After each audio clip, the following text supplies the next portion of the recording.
Salut à tous, bienvenue sur Charge Flash, 2 Corinthiens chapitre 5 verset 21. Celui qui n'a point connu le péché, il l'a fait devenir péché pour nous, afin que nous devenions en lui justice de Dieu. Alléluia. Celui qui n'a point connu le péché, c'est le Seigneur Jésus lui-même.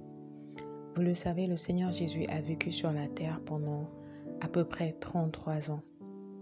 Et durant les 33 ans où il a vécu sur terre, la Bible nous montre qu'à un moment donné, il a été tenté par le diable. Et il a été tenté en tout, mais il n'a jamais péché. Et parce qu'il n'avait jamais péché, parce qu'il avait fait face à la faiblesse humaine et qu'il n'avait jamais chuté, il était qualifié pour aller sur la croix, donner sa vie pour nous les pécheurs. Laissez-moi vous dire la réalité, Jésus-Christ est l'Immaculée Conception. Parce qu'il a été conçu dans le sein de Marie, d'une femme vierge, il n'a pas eu de père. La nature du péché n'a pas été transférée en lui. Il a eu le corps humain sans cette nature du péché. Parce que vous devez savoir que la semence de l'enfant vient, la vie de l'enfant dans le ventre de la femme vient du Père. Et puisque le Père de Jésus n'était pas un être humain, cette semence n'a pas produit cet ADN déchu, cet ADN de Adam qui contient le péché.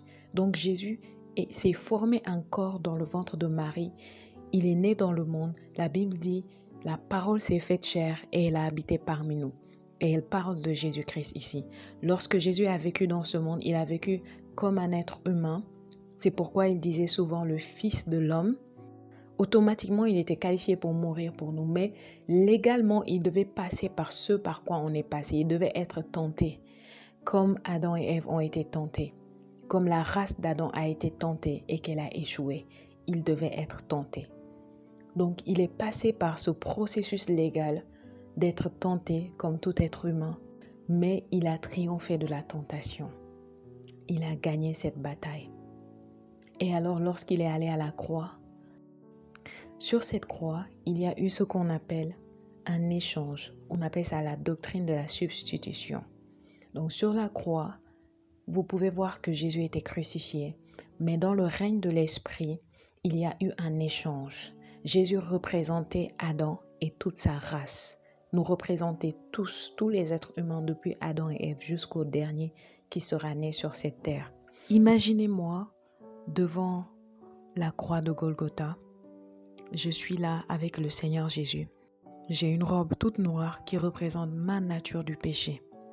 Pas seulement le péché, mais ma nature. Alléluia. Si vous remarquez bien, le verset, il ne dit pas celui qui n'a point connu le péché, il l'a fait devenir pécheur. Non. Il dit il l'a fait devenir péché. C'est-à-dire il est devenu le caractère même, la représentation, la nature même du péché. Vous voyez. Donc cette nature, je la représente ici comme une robe toute noire. Alors, qu'est-ce qui se passe? Jésus est là et il a sa robe toute blanche qui est une robe de justice, une robe de perfection. Il est parfait, il est juste, il est immaculé, il n'a jamais connu le péché. Alors, il enlève sa robe, j'enlève ma robe, il prend ma robe noire et il me donne sa robe blanche.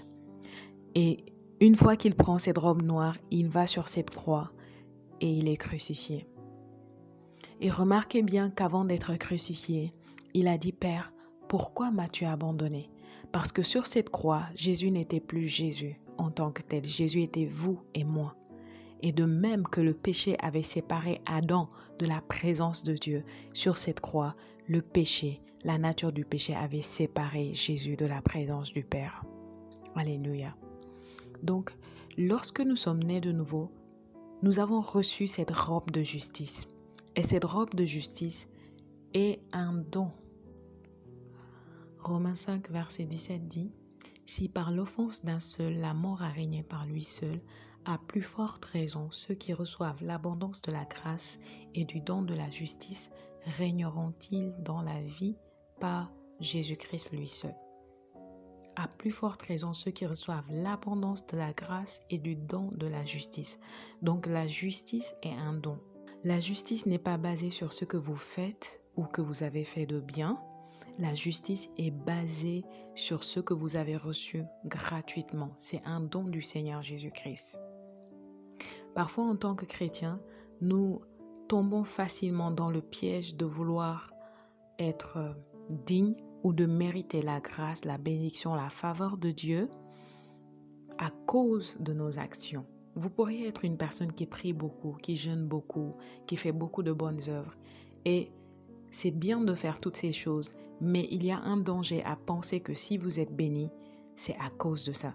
Il y a un danger de penser que si vous devez aller au ciel aujourd'hui, si vous devez aller au paradis, c'est à cause de ça.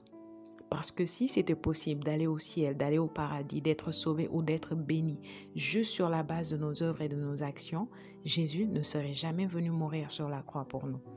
Pourquoi il serait passé par cette épreuve difficile pour nous sauver s'il était possible de nous sauver autrement? Ça, c'est une réflexion à avoir. Souvent, j'entends les chrétiens, certains chrétiens, dire que non, il y a des gens qui ne sont pas chrétiens mais qui sont bien. Il y a des gens qui ne sont pas chrétiens, mais qui ont un bon cœur, qui sont gentils. Et je n'en disconviens pas.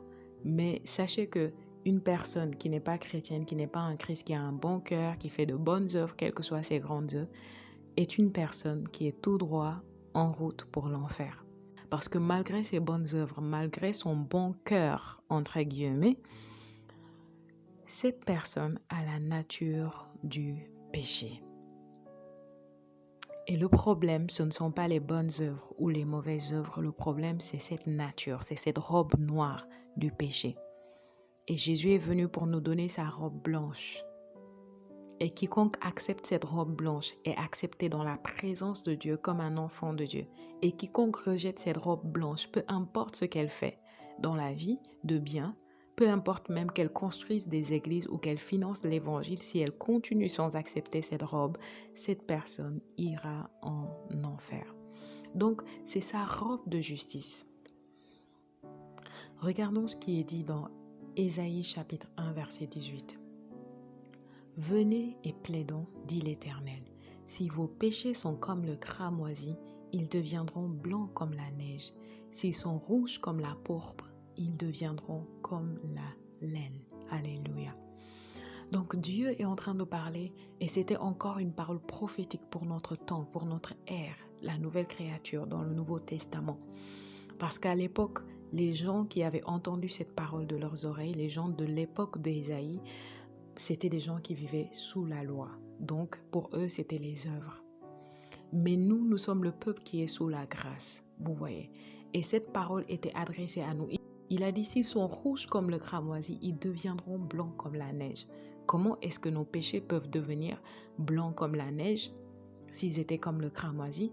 Ça requiert un miracle, ça requiert une intervention divine. Et c'est ce que le Seigneur Jésus a fait sur cette croix. Lorsqu'il a versé son sang nous a rendus blancs comme neige, nous qui étions comme le cramoisi, nous qui étions rouges comme la pourpre. Il nous a rendus blancs comme neige. Alléluia. C'est sa robe de justice bien-aimée. Arrêtons de chercher à être qualifiés pour la grâce, pour la bénédiction de Dieu, pour la promotion, pour la prospérité, pour le salut, pour le ciel, à travers nos œuvres. Je n'ai pas dit que les œuvres ne sont pas importantes. Je n'ai pas dit que les œuvres n'ont pas leur place. Les œuvres ont leur place et un jour on va en parler. Mais les œuvres ne nous qualifient pas. Le christianisme, c'est pas à propos de ce que nous avons fait ou de ce que nous faisons.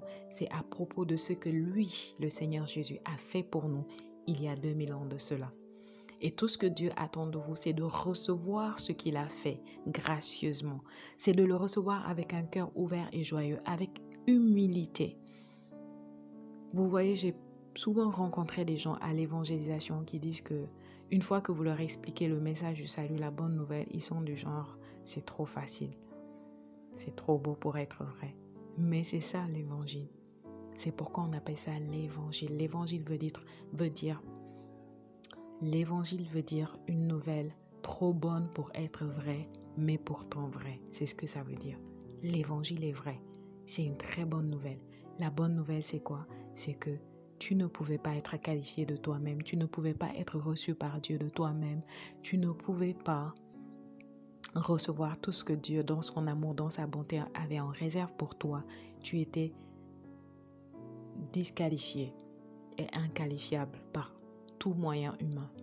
Et Dieu, voyant cela, a envoyé Jésus. Et lorsque Jésus est venu, lui s'est montré qualifié, le seul à être qualifié. Et il a pris sa qualification, il l'a mis dans ton compte pour que toi, tu sois qualifié en lui. C'est pourquoi lorsque vous devenez chrétien, vous allez regarder les épîtres tout le temps.